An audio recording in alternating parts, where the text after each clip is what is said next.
kembali belajar bersama Bu An. Bagaimana kabar anak-anak hari ini? Semoga hari ini anak-anak tetap sehat dan juga semangat dalam belajar.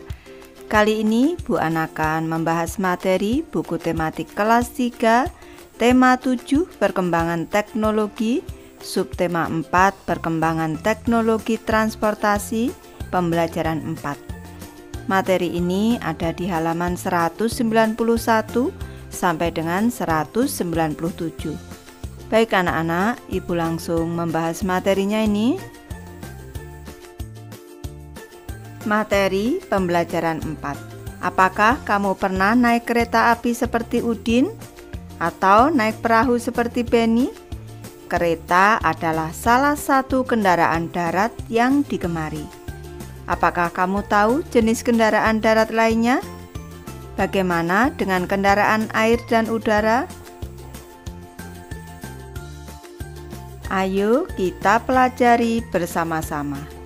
Ayo membaca anak-anak, bacalah dengan suara nyaring dan intonasi yang tepat.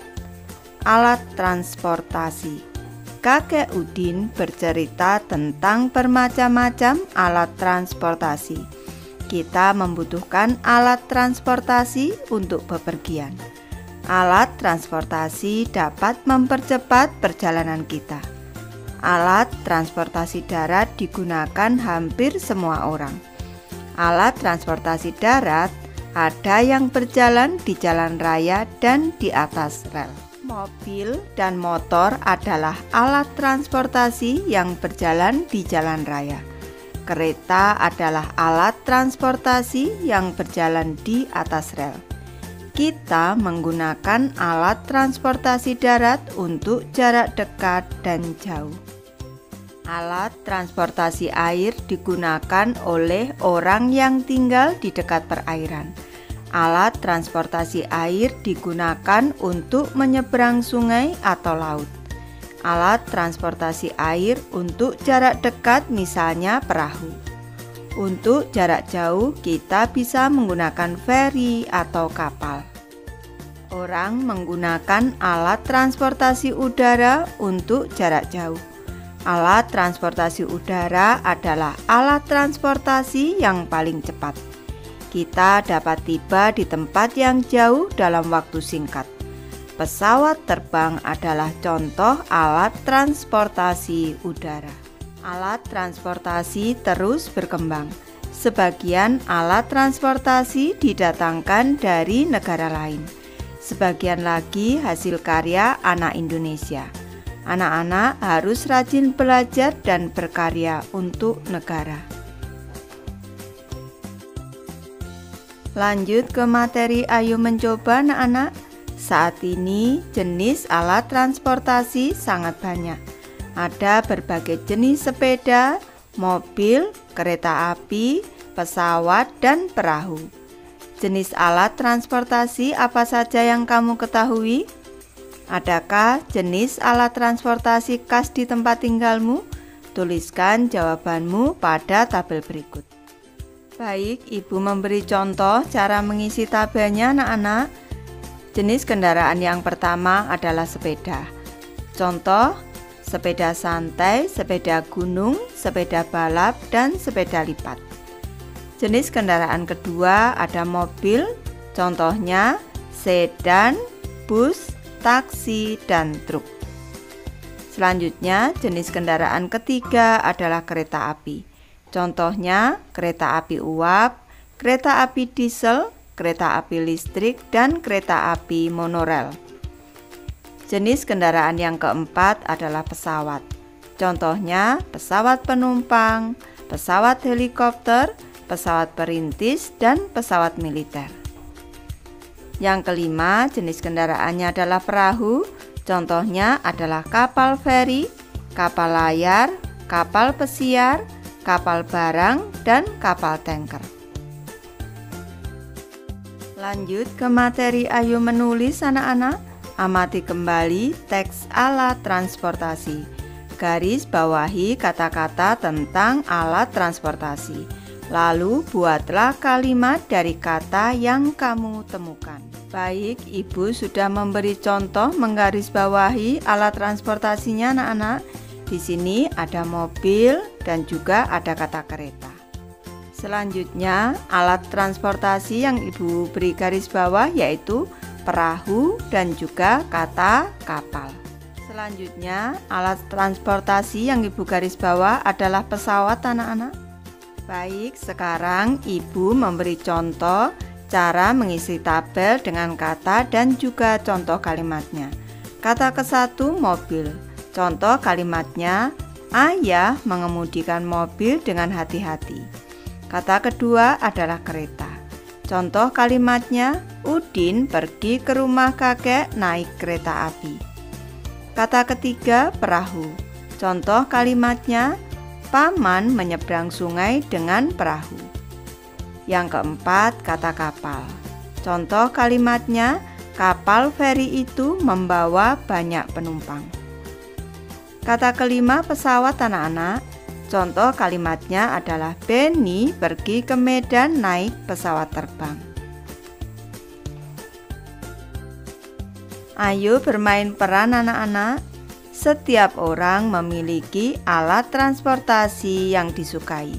Setiap orang juga memiliki alat transportasi yang tidak disukai. Apakah kamu dapat memaksa temanmu menyukai alat transportasi yang tidak disukainya? Tentu tidak. Apakah yang akan terjadi jika kamu memaksa? Bisa terjadi perselisihan dengan teman. Apa yang akan terjadi jika kamu tidak memaksa? Kerukunan antar teman tetap terjaga. Bermain peranlah secara berpasangan dengan temanmu. Peragakan cara memaksakan pendapat dan cara menjawabnya. Peragakan cara menerima pendapat dan cara menjawabnya. Baik, Ibu memberi contoh percakapan dalam bermain peran. Benny dan Edo mendapat tugas membaca buku di perpustakaan umum. Mereka berdiskusi mengenai alat transportasi yang akan mereka gunakan. Percakapan dimulai dari Benny. Edo, bagaimana kalau kita naik sepeda saja saat pergi ke perpustakaan umum? Edo menjawab, aku kurang setuju Benny. Jalan raya menuju perpustakaan sangat ramai. Benny kembali menjawab, tidak apa-apa. Aku sudah biasa kok melewati jalan itu. Pokoknya kita naik sepeda saja. Edo menjawab, maaf Benny, itu berbahaya untuk anak-anak seusia kita.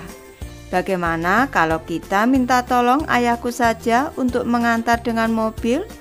Perjalanan kita akan lebih aman dan nyaman. Benny menjawab, baiklah, aku setuju kalau begitu. Terima kasih Benny, sama-sama Edo. Pada percakapan ini ada kalimat yang menunjukkan memaksakan kehendak, yaitu kalimat yang diucapkan Benny. Pokoknya kita naik sepeda saja. Dan cara untuk menjawab teman yang memaksakan kehendak, yaitu seperti yang diucapkan Edo. Maaf Benny, itu berbahaya untuk anak-anak seusia kita, dan seterusnya. Selanjutnya, Benny mau menyetujui apa yang diucapkan oleh Edo dengan kalimat, baiklah, aku setuju kalau begitu. Lanjut ke materi Ayo menulis anak-anak. Setelah bermain peran, tuliskanlah kesimpulan tentang pentingnya menghargai perbedaan. Pentingnya menghargai perbedaan.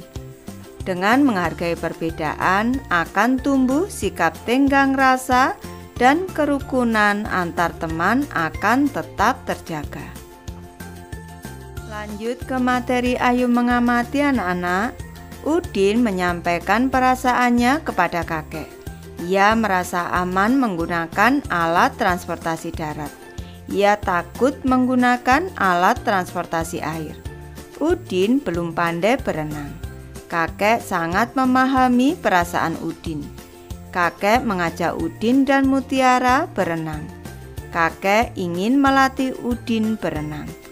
Udin dan Mutiara sangat senang pergi ke kolam renang. Mereka menunggu kakek membeli tiket. Mereka membaca peraturan yang ada di dekat loket tiket. Peraturan kolam renang. Jagalah keselamatanmu dan keselamatan orang lain. Yang pertama, tidak sakit kulit, sakit mata, sakit menular. Kedua, gunakanlah pakaian renang. Ketiga, tidak membawa makanan ke dalam kolam. Keempat, tidak membawa binatang peliharaan. Kelima, membilas anggota tubuh sebelum berenang. Keenam, tidak meludah dan buang air kecil di dalam kolam. Ketujuh, tidak memakai alas kaki ke dalam area kolam.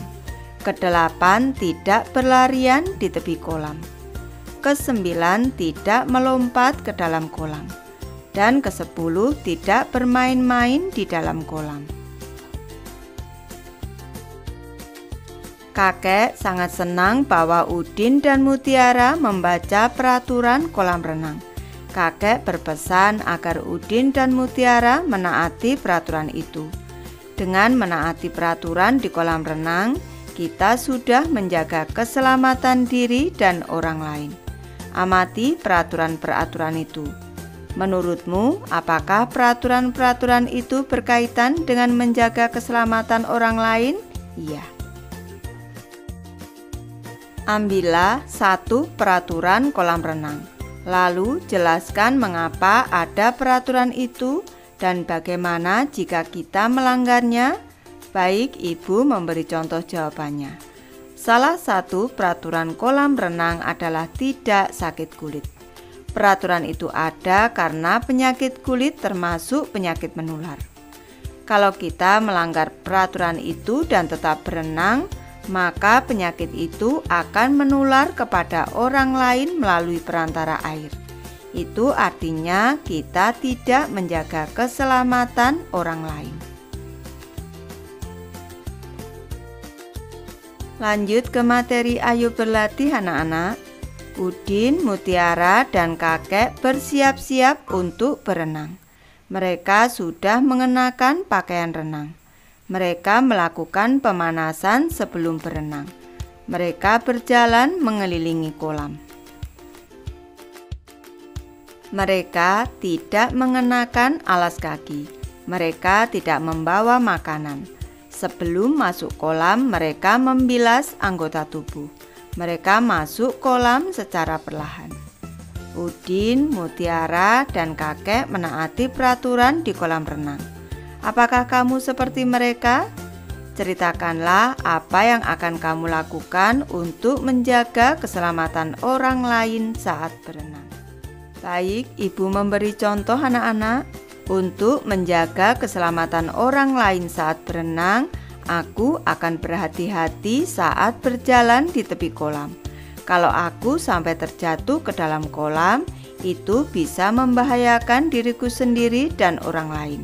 Bisa saja saat terjatuh aku menimpa teman yang sedang berenang. Aku harus tetap menjaga keselamatan temanku saat berenang. Baik, Ibu sudah selesai membahas materi ini. Terima kasih anak-anak sudah menonton. Semoga ini bermanfaat membantu anak-anak belajar. Terima kasih.